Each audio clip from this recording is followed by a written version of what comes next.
को लेकर चलिए। आइए जाएंगे, इब्रानियों की किताब निकालें। इब्रानियों की किताब अध्याय 12।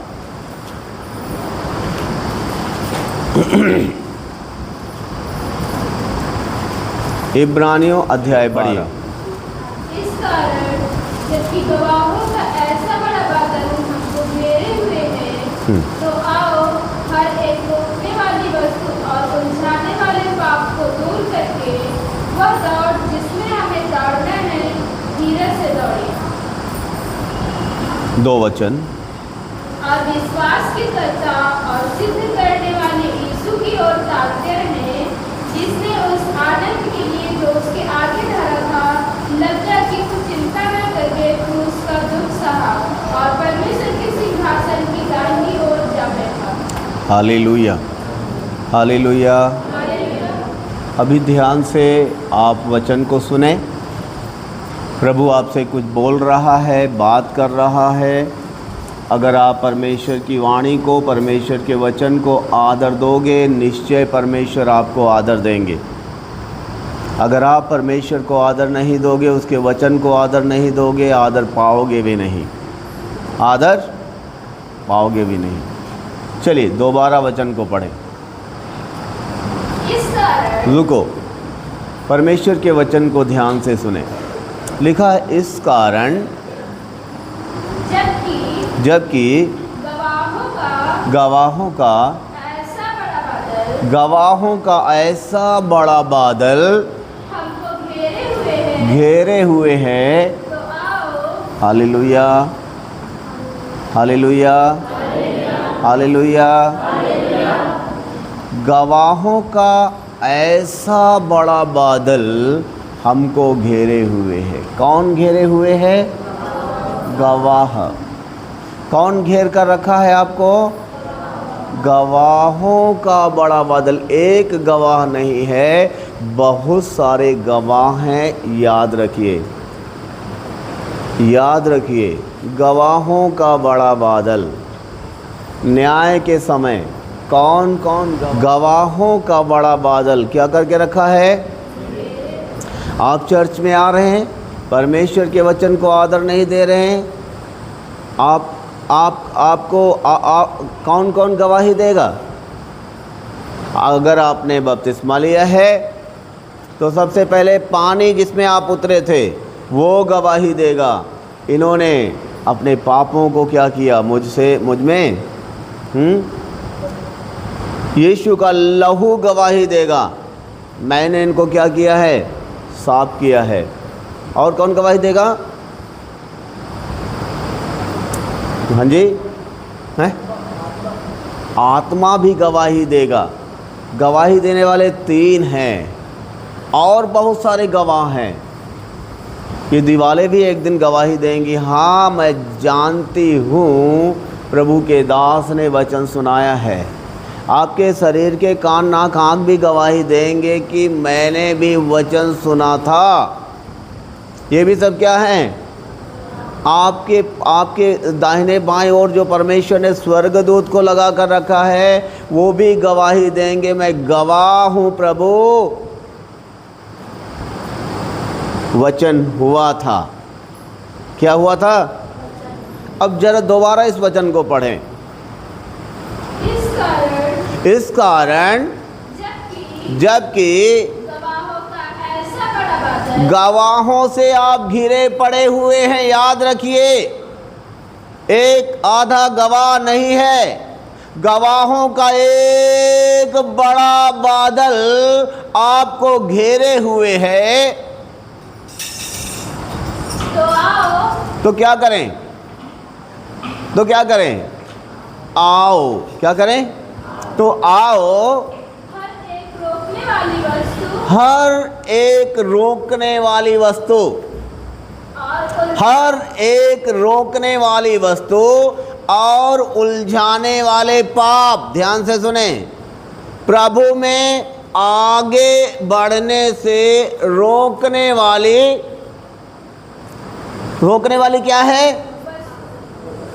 हर एक रोकने वाली वस्तु, प्रभु में आगे बढ़ने से रोकने वाली वस्तु। प्रभु में उलझाने वाले, प्रभु क्या है? रोकने वाली वस्तु और उलझाने वाले पाप। पाप को छोड़कर, पाप को क्या करें? छोड़कर वह दौड़ जिसमें हमें दौड़ना है। कैसे दौड़ें? Hallelujah, hallelujah. ध्यान से सुने,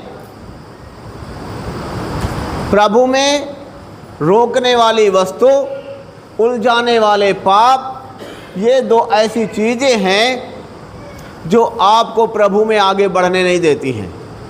क्या नहीं बढ़ने देती हैं? अब इनके ऊपर हम क्या क्या आपको बताएं? बहुत सारी बातें हैं। ये दौड़ने वाले, कौन दौड़ने वाले? दौड़ने वाले। मेरी तरफ देखिए, बाइबल को छोड़ दीजिए थोड़ी देर के लिए। दौड़ने वाले लोगों को देखा है? दौड़ को क्या बोलते हैं? रेस, है ना? जो दौड़ते हैं, कैसे दौड़ते हैं? दौड़ने वाले कैसे दौड़ते हैं? हाँ जी, चलिए मैं बताता हूँ। आप लोगों के बारे में ज्ञान नहीं है ना, ठीक है। क्या मैं एक अच्छा पैंट, शर्ट और कोट पहनकर दौड़ पाऊंगा? बताइए। बार बार तो अपन कोटे सुधारते रहे, है ना? बार बार क्या सुधारते रहेंगे? कोट में कहीं क्या ना लग जाए, ओके, क्रेज व्रेज ना खराब हो जाए, इसलिए दौड़ नहीं पाएंगे। कोट पहन कर क्या नहीं कर पाएंगे? दौड़ नहीं पाएंगे। हालेलुया। दौड़ने के लिए क्या चाहिए? पहली बात तो जूता चाहिए। क्या होना चाहिए पैर में? जूता होना चाहिए। क्या होना चाहिए? जूता होना चाहिए। अच्छा, बढ़िया जूता होना चाहिए। हाँ, जूता किसको चाहिए? किसान को चाहिए या दौड़ने वाले व्यक्ति को चाहिए? किसान को चाहिए या फौजी को चाहिए? हाँ जी, किसान जूता पहनकर हल चला पाएगा? नहीं चला पाएगा। क्यों? लेकिन फौजी को क्या चाहिए? जूते चाहिए। हालेलुया। आप किसके सिपाही हैं? प्रभु यीशु मसीह के सिपाही हैं। आपको क्या चाहिए? दौड़ने के लिए सबसे पहले क्या होना चाहिए? नंगे पैर दौड़ सकते नहीं दौड़ सकते हैं? हालेलुया, दौड़ सकते हैं। लेकिन कोई कंकड़ वगैरह लग सकता है ना? कांटा चुभ सकता है, कील लग सकती है। इसलिए दौड़ने के लिए क्या चाहिए? आप दौड़ लगाते थे ना? दौड़ने के लिए क्या चाहिए? हाँ जी, जूता। ध्यान से, यदि आपको दौड़ में दौड़ना है तो सबसे पहले क्या चाहिए? वो अपने कपड़े पहनता है। कौन से कपड़े? दौड़ने वाले कपड़े पहनता है। पैंट, शर्ट, कोट, टाई नहीं लगाता।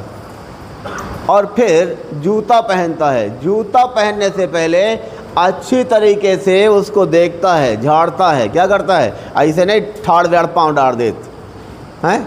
जूता को क्या करता है? झाड़ता है, अंदर कुछ है तो नहीं। पहनने के बाद अच्छे से फीता कस के बांधता है। अच्छे से फीता बांधता है। क्यों? दौड़ते समय फीता ढीला होगा तो क्या हो जाएगा? जूता निकलकर बाहर जाएगा और ये कहीं और जाएगा। दौड़ते समय क्यों जूते को झाड़ना है? ध्यान से सुनिए। अगर एक इतना बड़ा भी कंकड़ होगा जूते के अंदर, वो आपको तकलीफ देगा, वो आपको दौड़ने नहीं देगा। क्या करने नहीं देगा? एक बहुत विशाल अगर पहाड़ है, आप उसको, बड़ा विशाल पहाड़ आपके सामने खड़ा है, आप दौड़ रहे हैं, तो आप क्या करोगे पूजा जी? अगर बड़ा पहाड़ है, आप दौड़ रहे हैं, तो आप क्या करोगे? उसके साइड से चले जाएंगे। हमें मंजिल में पहुंचना है, क्या करेंगे? साइड से निकल जाएंगे। लेकिन अगर एक छोटा कंकड़ आपके जूता में है तो हाँ जी, दौड़ पाओगे? सत्यावती जी, दौड़ पाओगी? समझ में आ रहा है? हालेलुया। कौन सी दौड़ है? आपको दौड़ने के लिए क्या है? आप अच्छी साड़ी, महंगी साड़ी, 5,000 वाली महंगी साड़ी ले आओ, झुमकी पहन लो, मंगलसूत्र पहन लो और बिंदी बिंदी लगा, खूब लिपस्टिक लगा, सब पान पायल पहन के दौड़ पाई हो? दौड़ पाओगे? नहीं दौड़ पाओगे। इतना जेवरात पहनकर दौड़ पाओगे? नहीं दौड़ पाओगे। हालेलुया। वचन क्या बता रहा है? पढ़ो दोबारा। इस कारण सुन लीजिए जरा। आप एक ऐसी दौड़ में हैं, आप एक ऐसी दौड़ में हैं, दौड़ में तो सभी दौड़ते, इनाम एक ही पाता है। आप ऐसे दौड़ो कि जीतो। आपके लिए एक मुकुट रखा हुआ है। हालेलुया। अब कारण मैंने बता दिया क्या है। सोना चांदी झुमकी झुमका पहन के, अच्छी साड़ी महंगी साड़ी पहन के, चप्पलें पहन के दौड़ ना पाई हो, कहाँ नगर पाई हो। ये सारी चीज़ें आपको मसीह यीशु में बढ़ने से रोकेंगी। तो पास्टर जी बताइए, क्या अच्छा कपड़ा पहनना गुनाह है? क्या अच्छा कपड़ा पहनना गुनाह है? मैं उन कपड़ों की बात नहीं कर रहा हूँ, उन कपड़ों की बात ही नहीं कर रहा हूँ। हालेलुया। बपतिस्मा के समय आपने बहुत सारी बातों का अंगीकार किया था। कहा था अब मैं जीवित नहीं, मुझ में कौन जिंदा है? मसीह यीशु जीवित है। हालेलुया। तो यहाँ क्या लिखा, दोबारा पढ़िए। कारण ध्यान से सुनिए। कारण मैं तो पहले बता चुका हूँ। इस कारण जबकि गवाहों का ऐसा बड़ा बादल हमको घेरे हुए है, तो आओ हर एक रोकने वाली वस्तु, हमें दौड़ने में रोकने वाली वस्तु, हमें प्रार्थना में रुकावट डालने वाली वस्तु, हमें वचन सुनने में रुकावट डालने वाली वस्तु, हमें उपवास में रुकावट डालने वाली वस्तु, हमें गीत गाने में रुकावट डालने वाली वस्तु। समझ में आ रहा है? हालेलुया जी। और उलझाने वाले पाप, ये देखिए छोटा पाप है, हमें लगता है अरे चलिए ठीक है, कोई बात नहीं। लेकिन यही पाप क्या होता है, जब बड़ा हो जाता है तो इस पाप में व्यक्ति क्या हो जाता है? फंस जाता है। क्या हो जाता है? फंस जाता है। हालेलुया। पाप में क्या होता है? फंस जाता है, लालसाओं में फंस जाता है।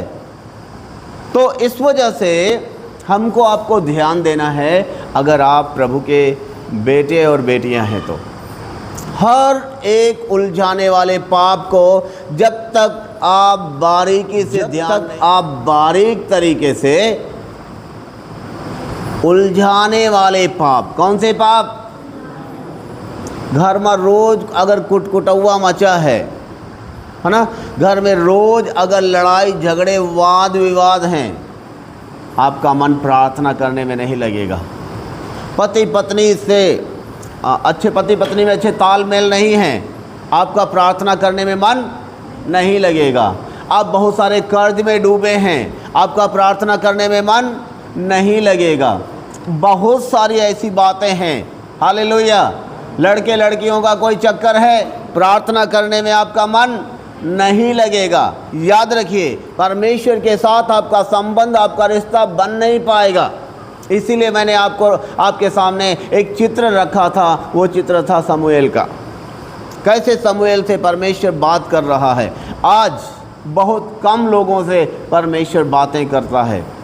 परमेश्वर अपने दासों को रखा है ताकि आप वचन को सुनकर सीखकर वचन के अनुसार चलो, लेकिन फिर भी वचन के अनुसार चल नहीं पाते। यहाँ साफ साफ लिखा है उलझाने वाले पाप। जी,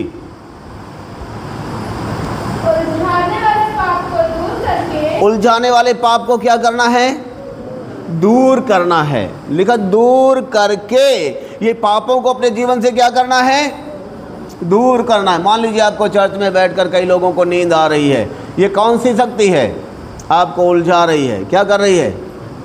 परमेश्वर का वचन, आवाज़ तो आपके कान में पड़ रही है, लेकिन आप समझ नहीं पा रहे हैं। ये कौन सी शक्ति काम कर रही है?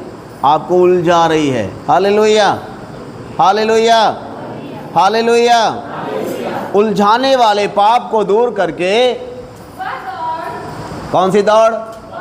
वह दौड़ जिसमें हमें दौड़ना है, जिसमें हमें दौड़ना है। धीरज से दौड़े। कैसे दौड़ना है? धीरज के साथ दौड़ना है। हालेलुया, धीरज के साथ दौड़ना है। उतावली के साथ दौड़ने की ज़रूरत। कई जल्दी जल्दी आते हैं प्रभु में, है ना। मैंने बहुत सारे लोगों को देखा, अच्छा गाना गाने वाले होंगे, अच्छा वचन बताने वाले होंगे, शायद ज़्यादा पढ़े लिखे अंग्रेजी बोलने वाले होंगे। आपके पास्टर को अंग्रेजी नहीं आती है, वो आप अपने आप को क्या लगाएंगे? मैं पास्टर से ज़्यादा मुझे क्या है? ज्ञान है ना। कछुआ और खरगोश की दौड़ जब दौड़ लगी तो कौन आगे चला गया? कौन मंजिल तक पहुंचा? इसलिए हर एक उलझाने वाले पाप को दूर करके धीरज से दौड़ना है। कैसे दौड़ना है? धीरज से दौड़ना है जी। और विश्वास के कर्ता और विश्वास के कर्ता और सिद्ध करने वाले यीशु की ओर ताकते रहें। आपको सिद्ध कौन बनाएगा? प्रभु यीशु मसीह ही आपको सिद्ध बनाएगा। इसलिए सिद्ध करने वाले यीशु की ओर क्या करना है? ताकना है। नींद आने वाले लोगों, सिद्ध करने वाले यीशु की ओर ताकोगे तो नींद नहीं आएगी। सिद्ध करने वाले यीशु की ओर ताकोगे तो आलस नहीं आएगा। सिद्ध करने वाले यीशु की ओर ताकोगे, वो आपको सिद्ध बनाएगा, क्योंकि वो क्या है? सिद्ध है। सिद्ध करने वाले यीशु की ओर ताकते रहो,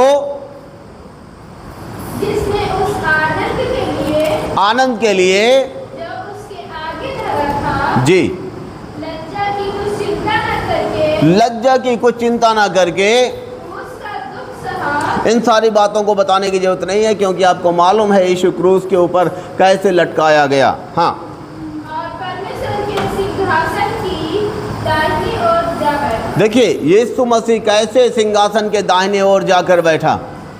अगर यीशु मसीह परमेश्वर पिता के दाहिने ओर जा बैठा है, आप भी स्वर्ग में जाकर पिता के दाहिने ओर बैठना चाहते हैं तो सिद्ध यीशु है, उस यीशु की ओर ताकोगे तो आप भी स्वर्ग में यीशु के दाहिने ओर बैठ पाओगे। हालेलुया। लेकिन सिद्ध कैसे बनोगे? रोकने वाली वस्तु, उलझाने वाले पापों को अपने जीवन से जब दूर करोगे, हालेलुया, तब ही जाकर आप यीशु के दाहिने ओर बैठ पाओगे।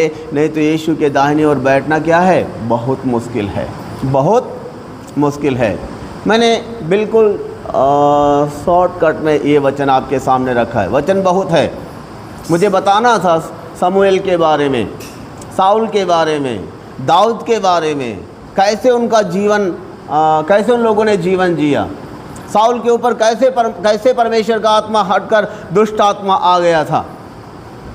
दाऊद के ऊपर परमेश्वर का आत्मा बना रहा। उसने गलती किया, लेकिन फिर भी परमेश्वर का आत्मा उससे हटा नहीं, क्योंकि उसने क्या किया था? पश्चाताप किया था। हालेलुया। तो आज हम लोग क्या देख रहे हैं? कारण एक बताया गया दौड़ने का। कौन सा? मसीह यीशु में दौड़ना है, पिता के दाहिने हाथ जाकर बैठना है स्वर्ग में। तो रोकने वाली वस्तु, उलझाने वाले पाप को दूर करके जो सिद्ध है यीशु, उसकी ओर ताकोगे तो आप सिद्ध बन जाओगे। आप स्वर्गीय पिता के सिंहासन के दाहिने ओर बैठ पाओगे। आमीन, हालेलुया। परमेश्वर इन वचनों से आप सबको बड़ी आशीष दे। आइए प्रार्थना करें। Hallelujah, hallelujah. सब अपने